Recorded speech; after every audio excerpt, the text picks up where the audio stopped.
Hi everyone, my name is Mackenzie Dean, and in this video we're going to talk specifically about learning to play parts and creativity on the drums. So from my understanding, there are usually kind of two ends of a spectrum of types of people when it comes to learning parts and also being creative.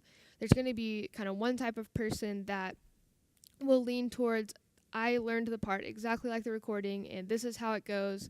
And they have a really hard time listening to other people and adjusting and being willing to kind of compromise what they learned in order to fit better into the overall picture. Then there's going to be on the other end of the spectrum, the person that plays something different every time, stumbles upon some really cool fills, some really cool grooves, but they never play the same thing twice, and the band really struggles to kind of fit into them, or even sometimes gets lost, not even knowing where they are in the song. So our hope is to kind of balance ourselves right between those two extremes. So we want to learn parts well. We want to learn the song, know the song, but we also need to be willing to give some of that up and be creative, and maybe we decide to play a song differently, and being able to hear that song and come up with a new part and fit into the band as a whole. So I'm just going to give us a few quick pointers that are going to be able to help kind of keep us on track when it comes to playing parts and being creative.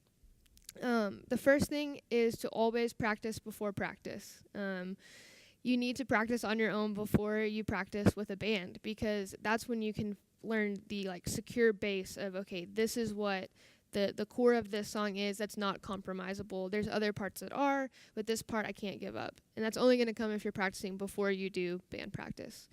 The second one is kick patterns need to stay consistent. So you need to have a solid, it's okay to experiment during practice. Like maybe the bass player is playing something really cool and different and unique, and it's awesome to kind of tag up with them and figure out something to play with them. But you need to have a solid, this is the kick pattern I'm going to play on the verse, and this is the kick pattern I'm going to play on the chorus, and this is the way I'm going to do this build, because the kick and snare together, the way those interact, really determine what the song feels like. So, for example, on the verse, you might play, and then you get to the chorus and you have, and then back to the verse.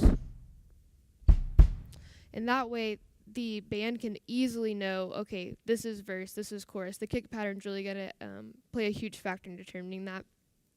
The third pointer would be to keep all parts of the song consistent. And I talked about that specifically with the bass drum, but it's okay if you're playing different fills or doing some different kind of nuanced things, but you need to have a solid, this is what this part of the song is going to feel like every single time we play it.